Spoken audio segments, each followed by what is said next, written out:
contract, the ugly incidents will still rub on every other department of the Nigerian team. That's to say. PG has his power to speak, and I think whenever he speaks, most people in Nigeria, especially the football fraternity, actually listens to him. So I don't know. Perhaps he will have this forum to open up our hearts to understand a slavery contract that has been offered to our blood. Is it better for our man, or would I say for Keshi, if I have to put it personally, to be offered a slavery contract? It's absurd. It's something you don't hear of. Because we want to go everywhere. We want to travel and support this team. But a team that is crumbling, a team that has not become ordinary, even a team that can't defeat Togo, the net house, and they look like something that primary school boys can make nonsense of. Looks very porous. PG, I think your blood is warm enough to begin to bleed for the Super Eagles of Nigeria. Well, Chris, let me thank you.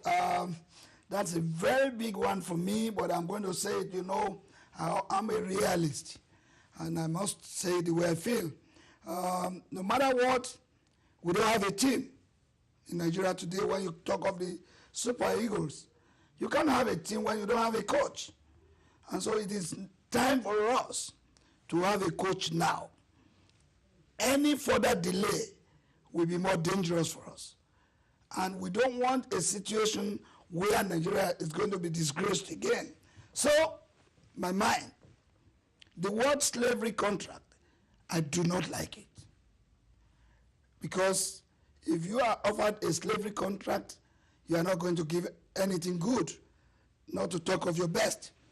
But at the same time, the FA came out to tell us that they do not want to sign a contract to say they will pay Keshi some amount they will not be able to be paying regularly. That is understandable. But you can't slash a man's salary, previous salary of 5 million to 3 million, and you want him to perform. No, I would not support that. If they are not going to increase his salary, let them maintain the previous salary of 5 million if they want him. If they don't want him, let them tell him straightforwardly and let them bring us a coach they want now, so that we will not keep delaying ourselves. By delaying ourselves, we are postponing the evil days, because, like you rightly said, every country of the world now see us, they don't even respect us no more. They have no fear for us no more. When we get to the field of play, they just think they will beat us, and in the end, they will beat us. But the FA must today, not tomorrow, sign up a coach. Whether it's going to be Stephen Keshi or somebody else, that coach has to be signed now. We cannot afford to continue to wait. But if you are signing Keshi and you want to pay him 3 million naira against his previous salary of 5 million, sorry, you can't get the best out of him. That is okay. Okay. Finally, from me, if we still have time, finally from me, there's this issue of the new NFF president, Pinnick. He has been picnicking all everywhere. You have seen him in London, going from one club to the other. In my head, I was beginning to think that it's a coach that does this, not the Nigerian Football Federation president. Maybe I'm wrong. You might want to lay it up on this. Anyway, and that will be my last question. Thank you very much for coming in, and perhaps I will see you before you go back to Nigeria. Thank you. Okay. Well, like I said, we don't have a coach. Therefore, we don't have a team. I believe if we have a coach, Pinnick will not be going right round.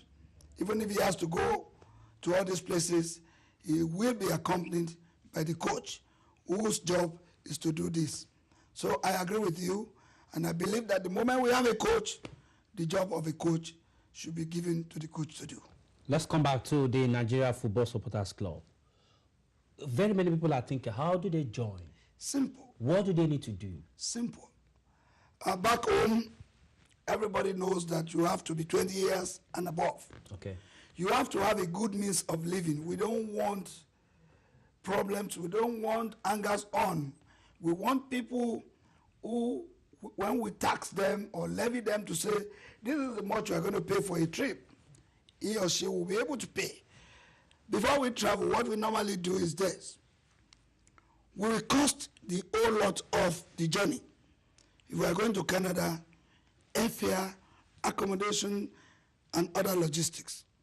If it is, say, 500,000, for you to go, stay there comfortably, and you don't become liabilities to the club or the country. We now ask you, if you have joined the club in the last 5 years and above, you pay 33 1/3% of that amount. If you have joined not up to 5 years, but above 3 years, you will pay 50%. If you have joined and you are not up to 3 years, you pay 60%. So the club will subsidize with whatever they have in the purse. They will add to what you have paid to make you travel. That is why when we are going to interview you, you must have a good means of living. You must be above 20 years, and above all, you must be well behaved. We cannot take miscreants. We cannot allow hooligans, somebody who will lose his or her head, particularly when they lose the game. When Nigeria lose the game, you lose your head. We don't want that. We want somebody who will conduct and comport himself or herself orderly, believing that if a game of football, there are 3 probable results: to win, to lose, or play a draw. Even if you lose today, that is not the end of the world. In 1996 in Atlanta, we lost our first game to Brazil. And when we met them again in the semi-final, we did not lose our heads when we lost. We met them again in the semi-final, even though they were leading us 3-1. We came from behind 3-1, and we outscored them 4-3. That was because we didn't lose our heads. If we have lost our heads the very first time they defeated us, we wouldn't have been there to play them again. So we cannot afford to have hooligans and violent people in the supporters club. But for you to join the club, in all these countries I've mentioned, particularly here in Europe, you meet the chairman or the president, wherever it is, you collect the form, they have a screening process, they will screen you to be able to see you as good enough to be part of this. And once that is done, you pay a fee of 50,000 naira, convert it to whichever currency you are in, you pay to them. The local office here will now remit to us 60% of that amount, and 40% of that amount is withheld here for them to be able to run their affairs. All right. Dr. Rafiu Pt2, the President General of the Nigeria Supporters Club Worldwide. Thank you. Thank you so much for joining us on the program today. It's a pleasure having you. One thing you said, Nigeria does not have football today because you don't have a coach. Hopefully, just like Chris has said, you've got what it takes to be listened to. When you return, we hope we are going to have our head where it should be. And then we're going to have a coach and a football and a team. Let me also use this opportunity to thank Ben TV for this honor, and for Nigerians to listen, to know what it is actually when it comes to football. And I pray for you that your business will continue to blossom. Thank you. And improve. And for Nigerians, believe in that country. It's your country. There's no other country that is yours. So support Nigeria. And I say all the time, God bless Nigeria. All right, all the time, God bless Nigeria. This is how we can go. My name is Tunde Alabi. See you at 4 o'clock on our usual political program. Bye.